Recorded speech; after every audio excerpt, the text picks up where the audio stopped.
Hello, bienvenue dans ce quatrième vidéo de ce défi 30 jours 30 blogs.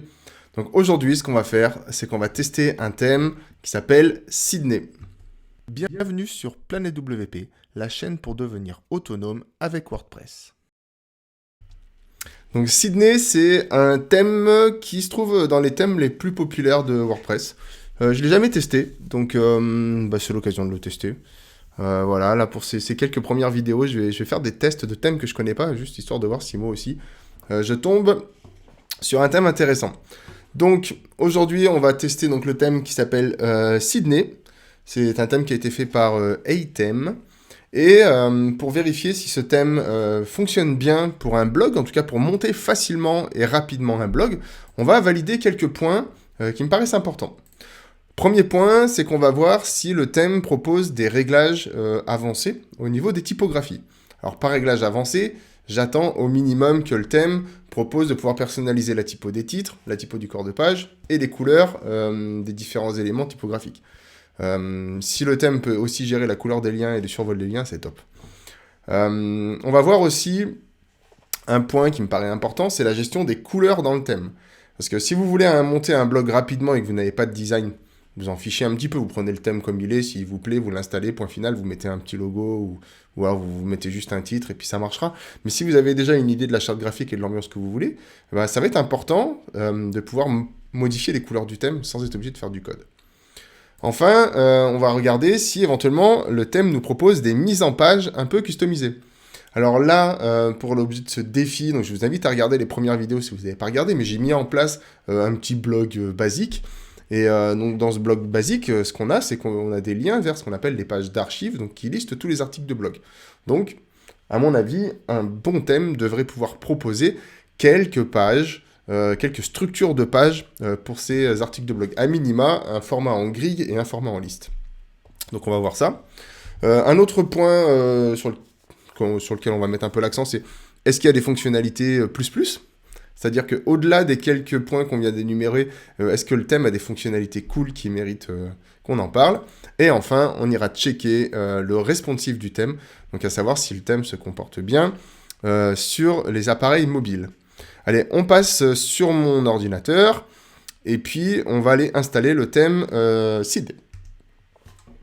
Ok, donc là, je suis dans ce qui me sert de blog pour ce défi. Je vais cliquer sur Ajouter et on va aller voir dans les thèmes, dans les thèmes les plus populaires, si on peut trouver le thème Sydney. Ok.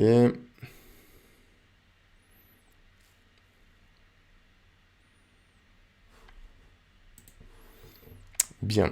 Alors, si je scrolle, le thème Sydney est là. Ok. Alors, de ce fameux thème Sydney, donc si on regarde les détails et la prévisualisation, donc il a été fait par Items. Donc a priori, c'est plutôt un site qui a été prévu pour faire des sites vitrines, pour des freelances. Ouais, c'est plutôt des thèmes dédiés aux sites vitrines, mais on peut en faire un blog sans problème. Donc c'est pleinement compatible avec Elementor. Et soi-disant que ça amène beaucoup de customisation possibles, comme par exemple un accès au Google Font, une gestion avancée des couleurs et une gestion du layout aussi, donc des structures de page. On peut uploader son propre logo, sticky navigation, etc., etc. On pourrait même aller voir des démos. Voilà, moi je veux juste le découvrir là. Donc là, a priori, sur la prévisualisation, je vais plutôt avoir les articles de blog sous format de liste comme ça, avec une colonne latérale à droite. Au niveau des typos, bon, sans surprise, c'est bien géré, hein. Je veux dire, un titre, ça ressemble à un titre. Et le corps de page est bien lisible. Même quand le texte est un peu gris comme ça, on y voit assez clair. Le thème est super bien noté. 5 étoiles sur 535 votes. C'est plutôt cool. Allons installer ça. Et puis voyons voir ce que le thème va nous offrir comme possibilité de customisation. Ok, le thème est installé. On va l'activer.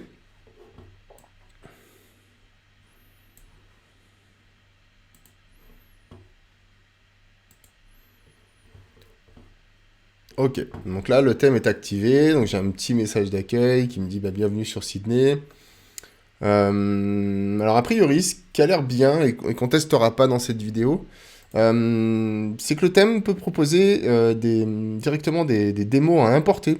Donc ça peut être cool, je vous laisserai la regarder vous, si ça vous intéresse. Mais en cliquant sur ce bouton, a priori, on peut aller importer directement des démos. Alors le thème propose un thème dashboard, ce qu'il appelle. Donc certainement une page d'options pour gérer le thème. Ce qui est souvent le cas des thèmes premium, hein. Là, typiquement, là, on installe que des thèmes gratuits dans ce défi 30 jours, 30 blogs. Mais donc, on va sur ces thèmes gratuits, souvent, sont des déclinaisons de thèmes premium. Ce qui est peut-être le cas pour Sydney. Et en tout cas, la plupart des thèmes premium proposent des pages d'options personnalisées. C'est une caractéristique qu'on ne retrouve pas souvent sur les thèmes gratuits, donc c'est toujours bien de le noter. S'il y a ce type de page, c'est plutôt cool. Alors du coup, qu'est-ce que c'est? Ok, oui, effectivement, il existe une version pro. Donc en version gratuite, on va pouvoir changer notre logo. On aura des options pour le haut de page, des options pour les couleurs, des options pour les blogs. Alors ça, c'est ce qui nous intéresse. On pourra gérer les crédits sur le footer, des options pour les fontes. Et on pourra peut-être même gérer ces boutons. Alors ça, c'est plutôt cool aussi. Alors après, tout ce qui est single, c'est les pages des articles, etc. Ou les single page, tout simplement. Ça, on ne pourra pas le gérer si on n'a pas la version pro. Bon, allons découvrir. Alors, déjà, gratuit versus pro, voilà, qu'est-ce qu'on a? Bon, on aura des starter thèmes, des starter sites, ce qu'ils appellent gratuit avec la version gratuite. On peut en avoir 5. Bon, ok, on a quelques options, on va pas forcément entrer dans le détail des options. Mais la version premium justifie très très certainement le prix, surtout si vous voulez faire un site e-commerce.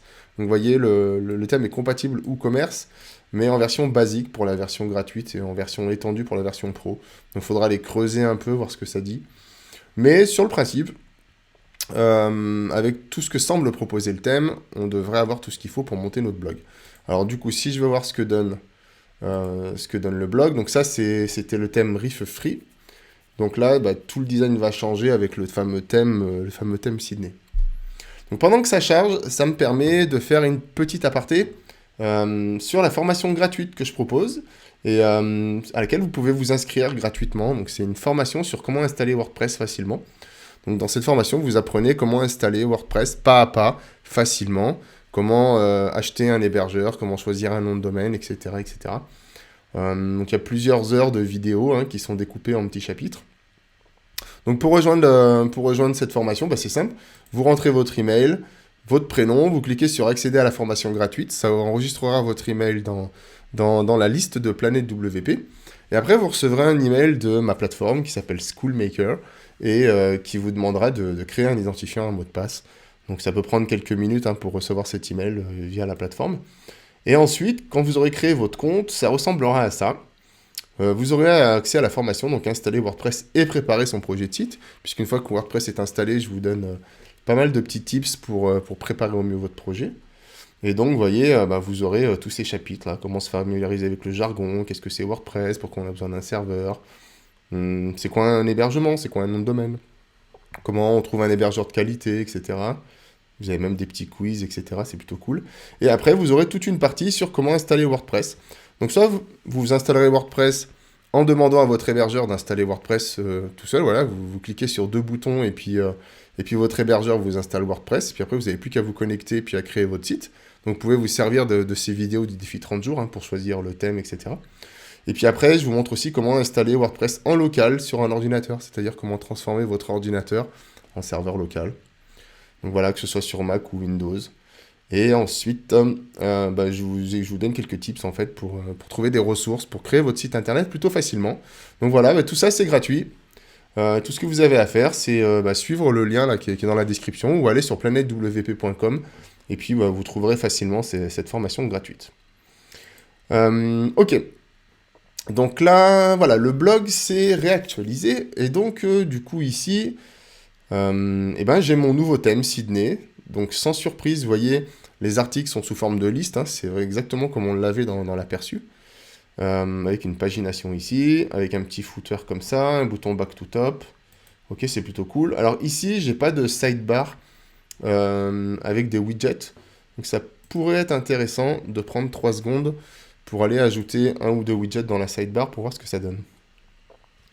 Donc les widgets, juste pour ceux qui ne savent pas, histoire que je vous explique rapidement, un widget, c'est un petit module dans WordPress que vous mettez dans certaines zones que les thèmes vous proposent. Donc les widgets, on les trouve souvent enfin on les trouve tout le temps, c'est pas souvent, on les trouve tout le temps dans Apparence widget. On les trouve sous l'onglet Apparence, puisqu'en fait c'est complètement dépendant de ce que le thème vous propose. Vous pourriez avoir une zone de widget dans votre thème, comme vous pourriez en avoir 50 si vous voulez. Ça dépend de ce que le développeur a décidé. Donc ces widgets, en fait, ce sont des petits modules. Vous n'avez que peu de possibilités de customisation de ces modules-là, mais ces modules vont aller chercher des contenus, par exemple la liste des 10 derniers articles, la liste des 10 dernières catégories ou des derniers commentaires, etc., etc. Et donc on retrouve ça souvent sur la colonne latérale à droite de votre site WordPress, ou alors vous trouvez ça dans le pied de page de votre site WordPress. Ok, retournons donc dans les widgets. Et allons ajouter dans la barre latérale. Alors vous voyez ici, sur ce thème-là en particulier, j'ai 4 zones dans le pied de page, donc 4 colonnes dans le pied de page certainement, et une barre latérale sur le côté. Donc dans cette barre latérale, ce qu'on va faire, c'est qu'on va aller mettre des articles de blog. On va directement mettre la liste des articles de blog. Donc ici, je vais chercher articles.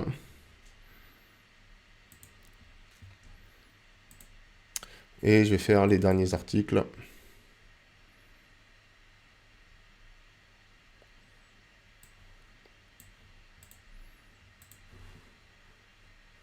Ok, let's go, on va mettre à jour. Ok, alors actualisons notre page maintenant pour voir ce que ça donne. Et ce qu'on va faire, c'est qu'on va ouvrir ça aussi pour aller gérer les différentes options, différents réglages. Donc je vais essayer.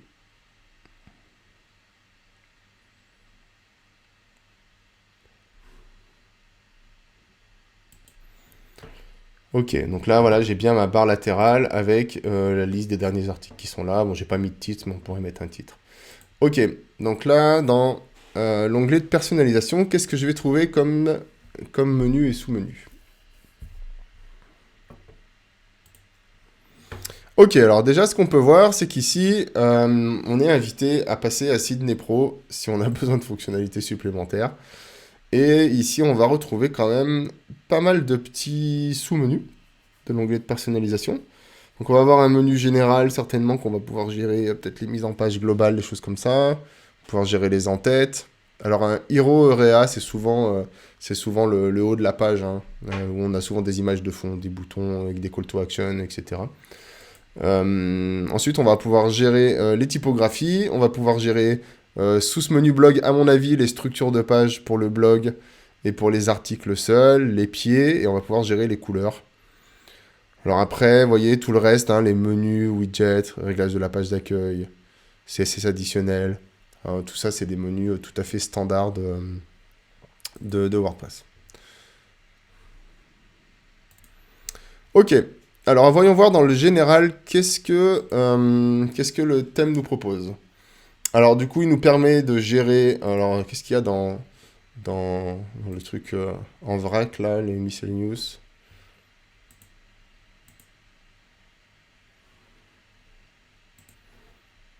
Ok, oui, alors ça c'est juste c'est juste si on veut mettre le preloader ou si on veut gérer 2-3 petits détails, image d'arrière-plan. Le scroll to top, on a vu qu'il existait là hein, dans tout à l'heure quand on regardait la démo, là il est en bas à droite, on peut l'activer, le désactiver très certainement. On va pouvoir aussi choisir l'icône et puis un peu comment est-ce qu'il est représenté, hein. Est-ce qu'il y a un texte plus une icône, position, gauche-droite, est-ce qu'on le décale plus ou moins du bord, etc. On va pouvoir gérer ça avec tout. Alors, le texte plus icône, petite mention spéciale, ça c'est bien à mon avis, parce qu'il ne faut pas sous-estimer le fait qu'il y ait beaucoup de gens qui aient besoin d'avoir un texte d'explication avec certaines fonctionnalités. Peut-être que pour vous, ça vous semble naturel d'avoir juste cette icône, le back to top, ce qu'on a tendance à appeler, mais ça peut être intéressant pour des gens d'avoir un bouton, avec un complément de texte qui dit retourner en haut ou des choses comme ça. Ça s'entend selon le public visé par votre site. Ok, alors ensuite, si je reviens encore en arrière, au niveau de l'entête, est-ce que je vais avoir des mises en page spécifiques? Alors, identité du site, c'est là où on va pouvoir mettre le logo. Alors, faisons le test tout de suite. Vous voyez ici, bah, j'ai directement la gestion de la taille du logo. Alors ça, c'est top. Ça, c'est vraiment quelque chose. Si vous avez un thème qui vous propose pas ça, ça va être galère à gérer parce que du coup, vous allez être obligé d'envoyer un logo qui fait pile la taille. Et du coup, ça peut vous demander peut-être pas mal de travail pour trouver le bon logo bien adapté, le bon format, etc. Alors que c'est quand même plus simple d'uploader un logo de bonne qualité et de gérer sa dimension. Alors, sans dire de charger un logo qui est 50 fois plus grand, mais c'est intéressant en tout cas de pouvoir gérer ça. Donc, avoir cette option de gestion de la hauteur du logo, c'est le minimum syndical, à mon avis, sur les thèmes de bonne qualité. Donc là, on vient de mettre le logo. Alors, à mon avis, 100 pixels de haut, ça va être largement suffisant hein, en tout cas pour ce type de logo. Je vais peut-être enlever le titre du blog. Je pense que ce sera inutile. D'ailleurs, on va voir si le titre du blog, reste ou est supprimé avec l'envoi du logo. Ah ouais, là, carrément, 100 pixels, c'est beaucoup trop haut. Je pensais pas que ça ferait autant. C'est étonnant, même. Ok, ouais, quoique 100 pixels, non, c'est pas mal déjà 100 pixels. Allez, on va mettre 30 pixels de haut. Donc, vous voyez, ça c'est plutôt pas mal, vous voyez. Donc j'ai mis un logo plus gros et là c'est bien, ça l'ajuste. Alors juste ce petit artefact là, faut voir ce que c'est. Mais en tout cas, ça fonctionne plutôt bien. Ok, donc vous voyez, là j'ai mis le logo et ça m'a enlevé automatiquement le titre du site et le slogan. Slogan que je vous conseille d'enlever, hein, puisque dans tous les cas, les millions de sites WordPress qui sont installés de par le monde, en tout cas plusieurs dizaines de milliers par jour, très certainement, laisse ce slogan et donc en fait ça n'a aucune pertinence de le laisser. Alors ce qui est cool à noter, qui fait partie à mon avis du petit point sur les layouts de pages supplémentaires, et ben ici vous avez tous ces styles différents que vous pouvez appliquer à votre haut de page. Donc vous pourriez avoir le logo centré, le logo à gauche avec là sur la droite le menu, etc. Le menu en dessous, logo ici comme ça. Donc ça c'est génial. Vous avez ces 5 personnalisations de menus. C'est vraiment une mention spéciale pour ça. C'est que ça, c'est hyper confortable. Ça veut dire qu'avec ce thème-là en particulier, pour peu qu'on ait des structures de pages qui soient intéressantes pour afficher les grilles d'articles de blog, etc., alors là, c'est vraiment top, quoi. On peut aussi gérer s'il est sticky quand on scrolle, s'il n'est pas sticky, etc. Et on a quelques éléments qu'on peut afficher ou cacher. Comme par exemple, si vous utilisez le e-commerce, ça, et puis le bouton de recherche éventuellement. Donc ça, c'est plutôt bien. Donc, vous voyez, on peut activer, désactiver les icônes de panier et de compte client. On peut même gérer le style de notre en-tête avec, vous voyez, les couleurs des éléments au survol, ici, là. La couleur du background, du texte, etc. Donc de ce côté-là, pour moi, c'est vraiment ce thème Sydney, il remplit vraiment son rôle de gestion des structures de page et son rôle de gestion des couleurs, etc. Donc pour l'instant, c'est une très bonne surprise ce thème. Voilà, rien à dire de plus. Allons voir au niveau des typographies. Alors, est-ce que on va continuer dans les bonnes surprises? Alors, a priori, on peut gérer les typographies des headings, ce qu'on appelle, donc ça va être des titres, et on peut gérer la typographie du body, donc le body, c'est le corps de page. Alors, ce qu'on va faire, c'est qu'on va aller dans un article, par exemple celui-là. On va y aller vers la prévisualisation, là, enfin en tout cas via la prévisualisation, et on va voir ce qu'on peut faire au niveau des typographies. Alors là, on parle des typographies pour les hauts de page, donc les titres de page, pardon, les headings. Donc là, par défaut, bon, vous voyez, j'ai... Ah, ça c'est top. Ah, génial, c'est top. Donc vous voyez, ici, donc déjà, je vais pouvoir définir une famille de police pour mes titres. Alors ce que je vais faire, c'est que je vais aller chercher la New Wave que j'utilise moi, pour ce projet, Planète WP. Si ça veut bien s'activer. Ok. Donc là... certainement que je suis logué, en tout cas je me suis branché sur les typos Google. Donc là j'ai un petit moteur de recherche qui va me faciliter la vie, ça c'est plutôt cool. Donc la New Wave, elle est là. Je vais la sélectionner. Alors il me propose même les différentes graisses. Donc là, elle est disponible en régulière. Font style, ok. Letter spacing. Tiens, le letter spacing, on verra comment ça peut être géré. Le texte transforme. Donc est-ce qu'on fait une capitalisation? Est-ce qu'on met tout en minuscule? Est-ce qu'on met tout en majuscule? Moi, je vais tout mettre en majuscule. Text decoration, c'est-à-dire est-ce qu'il est souligné ou barré, etc. Et ce qui est cool, c'est que du coup, on va pouvoir affiner et, en fonction éventuellement d'un design que vous auriez déjà, on va pouvoir ajuster les font size, ce qu'on appelle, c'est les tailles de vos différents titres. Donc les titres vont du niveau 1 au niveau 6. Hein. Ce serait peut-être l'occasion de faire une vidéo à l'occasion sur les titres. Mais, en tout cas, ça a l'air plutôt pas mal. Alors ça a un peu des difficultés à se réactualiser. Donc je vais publier les modifications. Voilà, donc avec la publication, ça s'actualise. Donc vous voyez, effectivement, j'ai bien mes titres qui sont passés en New Wave. Alors par contre, ils n'ont pas été mis en capital. Ok. Alors ici, par exemple, je joue sur le letter spacing. Ok. Donc là, vous voyez, je peux même la rendre légèrement plus lisible quand même. Je peux gérer la line 8, hein, donc c'est la hauteur de ligne entre les lignes du titre. Ça, c'est génial. Ok. Alors pour moi, ça remplit bien son rôle. Par contre, ici, j'ai pas vu où je pouvais gérer la couleur. Donc à mon avis, je vais pouvoir gérer la couleur des titres sous l'onglet couleur qu'on trouvera tout à l'heure. Sous le menu couleur, pardon, qu'on trouvera tout à l'heure. Et donc là, je peux gérer les tailles des titres, mais je vais pouvoir aussi gérer les tailles du body. Donc le body, bah, c'est le corps de page, hein, tout simplement. Hein. Donc là, c'est pareil, vous voyez. Alors ce que je vais faire, c'est que je vais aller sélectionner la Poppins, et je vais juste laisser ça comme ça. Et normalement, j'ai accès au même typo que pour les titres. Ok. Poppins. Je la trouve tout de suite. Et je vais la publier. Ok, parfait. Bah, vous voyez, ça a déjà changé. C'est parfait, c'est nickel. Ça fonctionne bien. De ce côté-là, c'est réussi. Allons voir maintenant si on peut gérer les fameuses couleurs de nos typographies. Ok. On verra après pour le blog. Au niveau des couleurs, alors qu'est-ce que ça propose? Ok.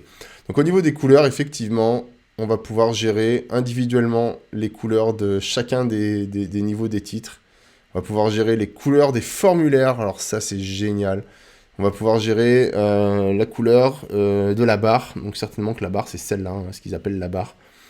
C'est une mauvaise traduction de la sidebar, à mon avis. Ça pourrait être traduit autrement. Donc là, l'arrière-plan est bien en blanc et la couleur de la barre, c'est bien ce gris. On va le laisser comme ça. Ok, voilà, c'est ça que je cherchais. Donc la couleur du texte du corps, bon, on va le laisser comme ça, hein, vous voyez. Ici, c'est pas tout à fait un noir, c'est un gris. Et la couleur principale, c'est un rouge. Donc, à mon avis, ce rouge, voilà, il est appliqué sur les liens. Donc, ça, c'est plutôt bien. Donc, c'est bien d'avoir des liens qui se différencient bien. Par contre, on peut pas gérer la couleur du hover des liens. Ça, c'est un peu dommage. Vous voyez, par défaut, ça prend la couleur du corps. Ça aurait été bien d'avoir une petite option en plus, là. Si on chipote un peu, peut-être dans la version pro, mais en tout cas, en version gratuite, c'est déjà pas mal. Ah, si, pardon, c'est ici.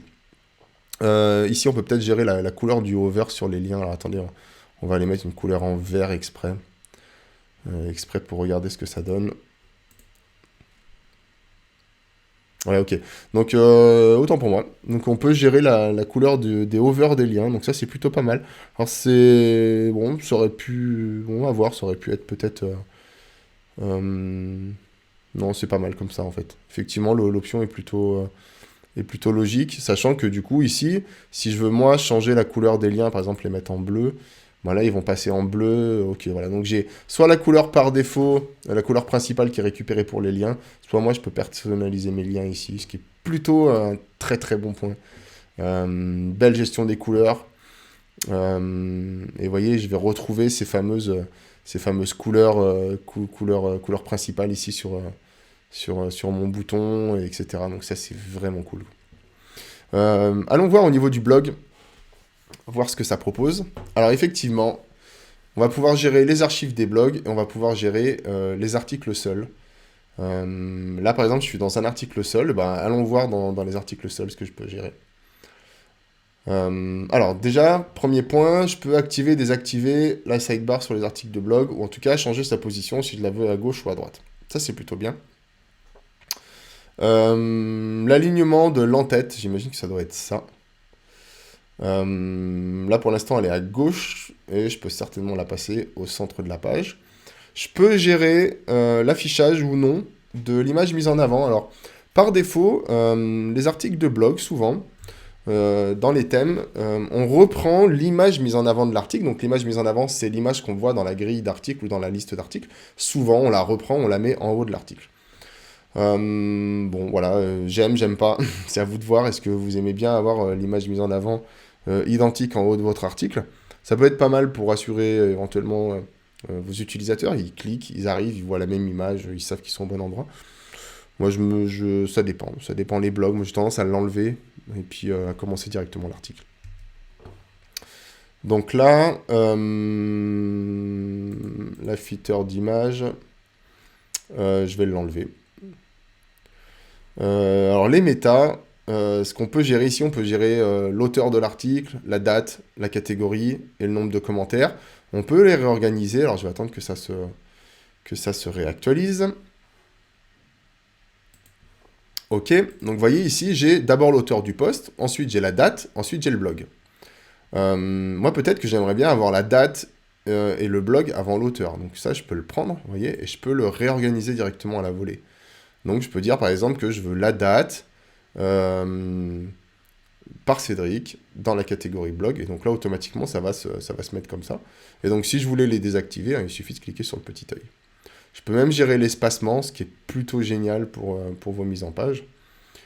Et du coup, je peux même activer ou désactiver certaines choses, notamment les articles liés. Alors ça, c'est intéressant comme fonctionnalité. Ça va entrer dans la liste des petites fonctionnalités supplémentaires qui sont à noter pour ce thème. Ça, c'est plutôt un bon point. Là, si je vous montre la fonctionnalité, ce que ça donne, je vais l'activer et quelque part en pied de page, ici, quand ça va être réactualisé, je vais avoir des articles similaires, donc très certainement des articles situés dans la même catégorie que l'article en cours. Voilà, ça s'est réactualisé. Donc, vous voyez, ici, vous pourriez aimer ces articles-là en complément de celui que je suis en train de voir. Et je peux même changer ici le truc. Hein. Vous aimerez ces articles. Ok. Plutôt pas mal. Petite fonctionnalité sympathique. Voilà. Vraiment, de ce côté-là, le thème, c'est une excellente surprise. Il propose tous les réglages de base intéressants. Ah non, j'ai oublié d'aller voir les blocs d'archives. Il propose vraiment tous les réglages de base intéressants. Alors, chose que j'ai pas été voir, tiens d'ailleurs, c'est bien que j'y retourne là. Il y avait un onglet style ici. Donc là, je pouvais gérer toutes les choses générales. Et puis j'ai un petit onglet style qui me permet de gérer les couleurs des titres de mes articles, ainsi que des informations qui lui sont associées. Bon, là, je ne vais pas toucher, hein, mais ok, c'est pas mal, c'est pas mal. Alors, au niveau des archives du blog, donc pour rappel, les archives, c'est les pages qui listent tous les articles de blog. Hein. Vous voyez, si je clique sur blog ici, ça va m'emmener sur tous les articles de blog qui sont rangés dans cette catégorie. Ok, et donc si je vais voir les réglages que j'ai pour ces catégories.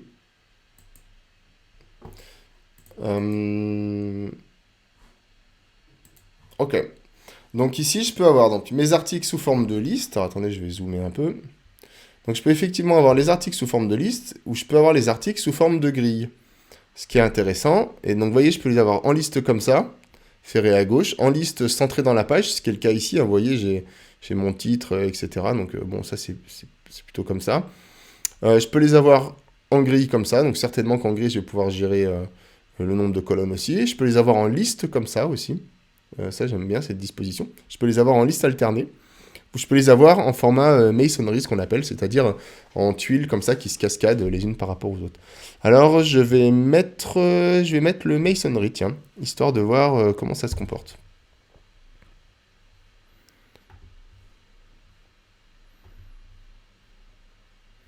Ok, alors là, j'aurai toujours effectivement la sidebar en position gauche ou droite Mais je peux la désactiver et je pense que c'est ce que je vais faire.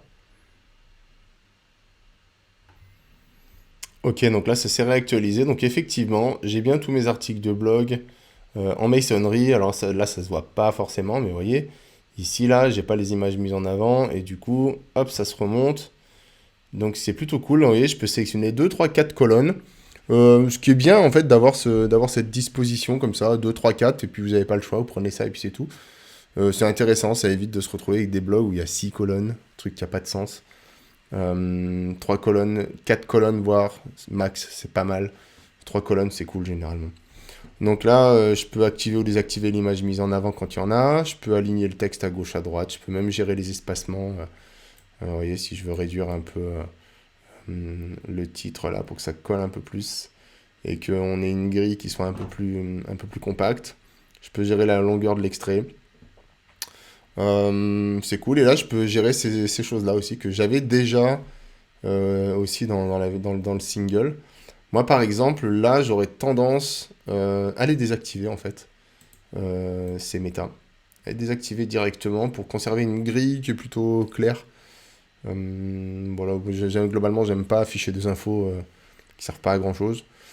Typiquement, si vous avez un blog où vous publiez peu d'articles, par exemple, vous publiez, je sais pas moi, un article par mois, vous publiez un article tous les 2 mois, concrètement, n'affichez pas la date, ça sert à rien. Il n'y a rien de pire que d'arriver sur un blog et de voir que le dernier article qui a été publié, c'était 6 mois en arrière. Ça sert à rien. Enlevez la date, si vous publiez peu, enlevez la date. Si vous publiez beaucoup et que la date a un vrai sens, mettez-la, sinon enlevez-la. Ok, donc là c'est plutôt pas mal. On a quelque chose de sympathique. Alors on peut délimiter. Ah oui, c'était la délimitation pour les méta. Ok. Alors par contre, dans le style de cette grille de blog, qu'est-ce qu'on peut gérer? Ok, on peut gérer les couleurs. A priori, on peut pas gérer le fond, ou on pourrait pas, par exemple, ajouter des bordures assez gris pour gérer un peu la couleur de fond de tout ça, etc.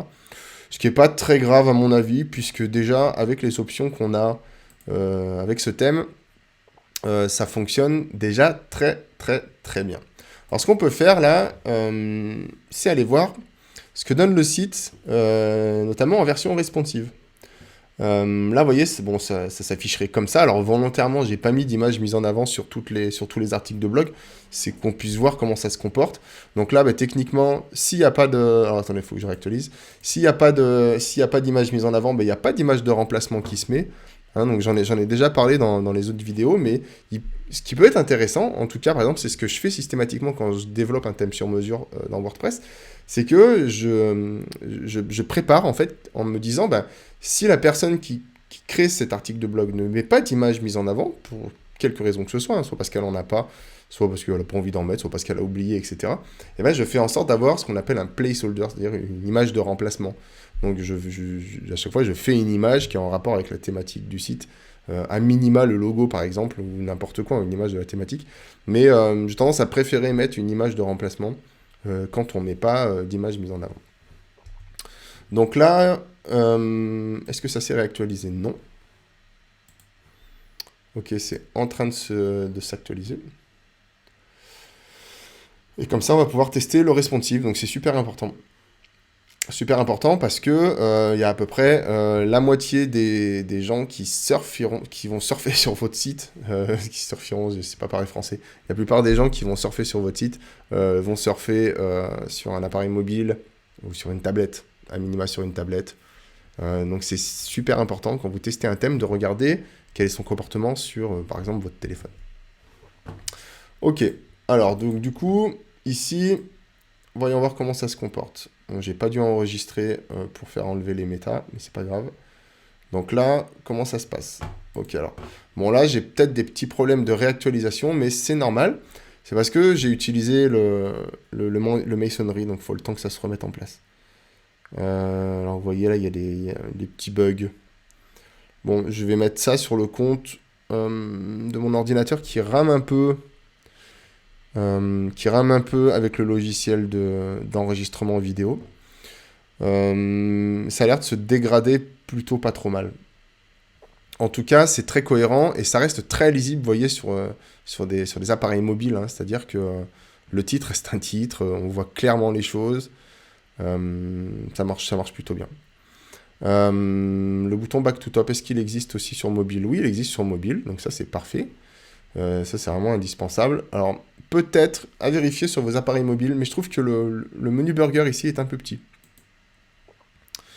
Et si je clique, ça fait venir un volet comme ça sur la gauche. Alors ça c'est un truc que j'aime bien, c'est plutôt stylé. Je trouve que ça va bien avec le thème. Et la bouton de recherche. La recherche, la recherche c'est pas déclenché. Ok. Dac. Bon. Bah là, la recherche ne fonctionne pas. Ok. Pas de recherche. Désolé. Donc ça, c'est pas génial par contre. Je sais pas si c'est un bug sur mon ordinateur. Dites-moi dans les commentaires si vous le testez, si ça fonctionne chez vous. Donc pour moi, c'est globalement réussi. Alors on pourrait voir un article de blog, voir comment il se comporte en responsive. Ok, bah c'est plutôt propre en responsive. Voilà, il n'y a pas de choses qui me choquent. Les articles similaires se tankent bien en bas. La zone de commentaires, elle reste lisible. On a largement de quoi remplir le commentaire. Vous voyez, ici même au niveau de l'accessibilité, hein, quand on est en train d'ici de remplir un commentaire, la typo est bien grosse, elle est bien lisible. On voit dans quel champ on est parce qu'il s'illumine. Là, j'ai la colonne latérale. J'ai toujours mon back to top. Parfait. Nickel. Et bien pour moi, c'est validé. Voilà, si on fait un petit récapitulatif de ce thème Sydney, pour moi, c'est du même acabit que le Riff Free qu'on a testé, qu'on a testé dans la vidéo précédente, à savoir une super gestion des typographies. Donc là, allez, 5 sur 5, 4 sur 5, 5 sur 5. La gestion des typographies, vous n'aurez pas de problème, c'est génial. Vous pouvez gérer toutes vos couleurs aussi, en tout cas les couleurs principales. Vous pouvez gérer la couleur des liens. Vous pouvez même gérer les couleurs des formulaires, ce qui est assez rare. Ça tombe dans les autres options proposées. Au niveau des réglages de mise en page, bah, vous avez plein de mises en page pour vos hautes pages. Et vous avez quelques mises en page pour vos grilles d'articles de blog. Donc là, pareil, ça remplit le contrat. Et au niveau du responsive, ça fonctionne très très bien. Ça fonctionne bien globalement. Bon, après, à part ce petit problème de bouton de recherche qui ne fonctionne pas chez moi. Voilà, donc voilà, je vous le conseille. Thème Sydney, super thème gratuit. Donc c'est aussi un thème qui est payant. Donc il faudra aller voir combien coûte la licence. Mais en tout cas, rien qu'en version gratuite, vous avez largement de quoi créer un blog déjà rapidement, sans avoir besoin de coder, sans vous prendre la tête. Et si vous n'êtes pas trop regardant sur les différentes structures, c'est-à-dire si vous n'avez pas de web design un peu exotique, eh ben vous avez largement de quoi monter un site aux allures professionnelles. Donc pour moi, c'est validé. Je vous recommande le thème Sydney pour créer votre blog. Voilà. Eh ben, on va se laisser sur cette conclusion et on se retrouve dans une prochaine vidéo. Donc n'oubliez pas hein, que vous pouvez toujours aller vous inscrire sur cette page, sur planetwp.com, sur la page de cette formation pour apprendre à installer WordPress facilement et pouvoir démarrer rapidement en fait votre projet de site. Donc vous rentrez votre email, votre prénom, vous cliquez sur accéder à la formation gratuite et vous recevrez un email de ma plateforme qui s'appelle PlanetWP, donc ma plateforme c'est SchoolMaker. Vous recevrez un email qui va vous inviter à créer vos identifiants et après vous accéderez à votre formation gratuite. Voilà, telle que vous la voyez ici. Et ce qui est trop bien aussi sur SchoolMaker, c'est qu'en plus de la formation gratuite, vous allez pouvoir me poser vos propres questions à travers la communauté ou directement dans une vidéo. Par exemple, si vous êtes en train de regarder cette vidéo sur comment héberger son site internet et lui attribuer un nom de domaine, etc. Si vous avez une question sur ce chapitre-là en particulier, eh ben, vous avez un bouton qui dit « Poser une question ». Et donc, ce que vous pouvez faire, c'est poser votre question. Votre question va apparaître dans la communauté qui est liée à cette formation, et moi, je pourrais y répondre. Donc, soit j'y réponds en vidéo, comme je le fais maintenant, hein, c'est-à-dire que je lis votre question, ça s'appelle des consultations, et puis je reposte ça. Je peux peut-être même éventuellement le poster, peut-être faire une FAQ, etc. Bon bref, en tout cas, je réponds à votre question directement. Donc ça, c'est génial. C'est une fonctionnalité super. Donc vous voyez, vous êtes ici. Et si vous avez besoin de poser une question, vous allez sur l'onglet questions. et vous posez tout simplement votre question et moi j'y réponds en vidéo. Donc voilà, donc on se retrouve dans une prochaine vidéo pour tester un autre thème. Et puis je vous dis à très bientôt. Merci d'avoir regardé cette vidéo jusqu'au bout. Rendez-vous sur planetewp.com pour retrouver toutes les formations dédiées à WordPress. Pensez à vous abonner et on se donne rendez-vous dans une prochaine vidéo.